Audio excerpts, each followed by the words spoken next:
Right now, there is nothing more powerful for the voices of dissent against Trump bombing Iran than the moment Bernie Sanders received the news.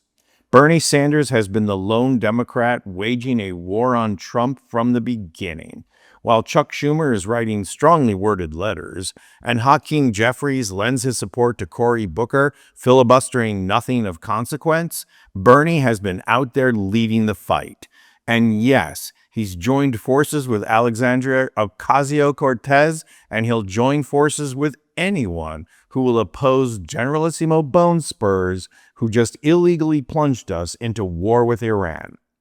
And it's not like Bernie didn't warn us that Trump would do this. Here's Bernie just days ago. Israel's attack was specifically designed to sabotage American diplomatic efforts. In fact, in its first round of strikes, Israel assassinated the man overseeing Iran's nuclear negotiating team. And let's also remember that U.S. intelligence has never indicated that Iran has made the decision to build a nuclear weapon. Supporting Netanyahu's war against Iran would be a catastrophic mistake. Instead of going to war, Trump must work with the international community to rein in Netanyahu and urgently push for a diplomatic solution. Netanyahu's illegal attack has made the world a more dangerous place. The United States must not be a part of this war. So you can imagine what it must have felt like for Bernie, receiving this news and knowing that all his hard work fell short of preventing the petulant man-baby from bombing Iran. Because Bernie is no Johnny-come-lately to warning us about Trump wanting to go to war with Iraq and how dangerous it would be.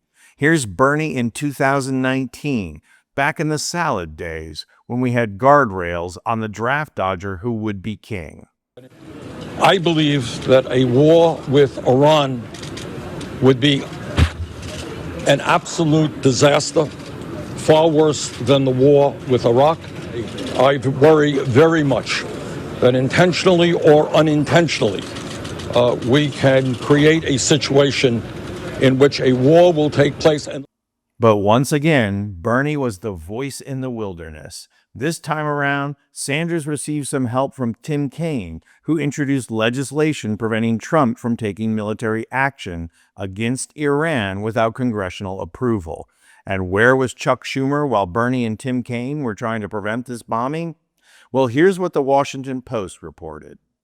Asked Wednesday if he would support Kaine's resolution or another similar bill introduced by Sanders and 7 Democrats, Senator Chuck Schumer did not answer directly. Senate Democrats, if necessary, will not hesitate to assert our prerogatives and our ability on this bill, Schumer said. Wow, I'll bet Trump was just blown out of the water with that response.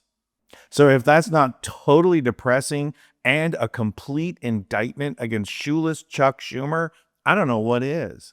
And so watch now as Bernie receives the news that Trump has bombed Iran. Because yes, it's a moment of devastation, but it's also a moment of great hope, born of spontaneity. Watch.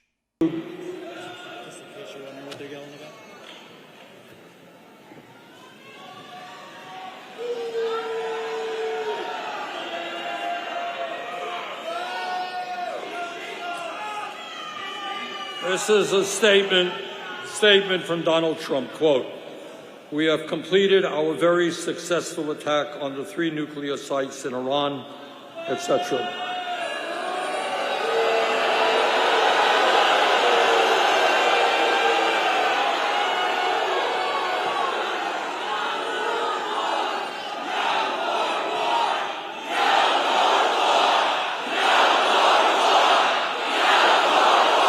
That crowd says it all. They are of one voice, no more war.